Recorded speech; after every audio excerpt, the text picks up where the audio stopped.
ಜಾಸ್ತಿ ಒಲವು ಕೊಡಬೇಕು ಜನರಲ್ಲಿ. ಮತ್ತು ಈಗ ಎಲ್ಲವೂ ಮಾಡರ್ನ್ ಬಗ್ಗೆ ಬಿಟ್ಟು ಸ್ವಲ್ಪ ಆಯುರ್ವೇದ ಕಡೆ ಜಾಸ್ತಿ ಮನವೊಲಿಸಬೇಕಂತ ಮನವೊಲಿಬೇಕು ಅಂತ ಕೇಳ್ಕೊತೀನಿ. ಅದೇ ರೀತಿಯಾಗಿ ಮಕ್ಕಳಲ್ಲಿ ಈಗ ಒಂದಿಷ್ಟು ದುಶ್ಚಟಗಳನ್ನೆಲ್ಲ ಬಿಡೋ ಪ್ರಯತ್ನ ಮಾಡಬೇಕು.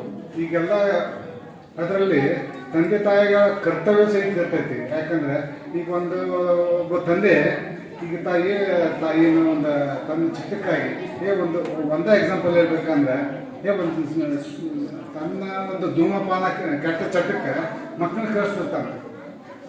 ಮಕ್ಕಳನ್ನ ಕಳ್ಸೋದ್ರಿಂದ ಏನಾಗುತ್ತೆ, ಅವ ವಿಚಾರ ಮಾಡ್ತಾನೆ. ಮಗು ನಮ್ಮಪ್ಪ ಕಳಿಸಿದ ಇದ್ರಾಗ ಏನಿರ್ತೈತಿ, ನಮ್ಮಪ್ಪ ಹಿಂಗತಿ ಶೇನ್ ಹೋಗಿಬಿಡ್ತಾನೆ, ಇದೇನಾಗುತ್ತೆ ಅಂತೇಳಿ ಒಮ್ಮೊಮ್ಮೆ ಮಕ್ಕಳು ಅದ್ರದ್ದು ದುರುಪಯೋಗ ತೊಗೊಂಡ್ಬಿಡ್ತಾರೆ. ಅದ್ರ ನಮ್ಮಪ್ಪ ಹಿಂಗೆ ಮಾಡ್ತಾನೆ, ನಾನು ನೋಡ್ಬೇಕಲ್ಲ ಅಂತ ಅವಾಗ ಕಲ್ತ್ಕೊಂಡ್ಬಿಡ್ತಾರೆ. ಅಂಥವನ್ನೆಲ್ಲ ದುಶ್ಚಟಗಳನ್ನು ದೂರ ಮಾಡಕ್ಕೆ ಪ್ರಯತ್ನ ಮಾಡ್ಬೇಕು ನಾವು.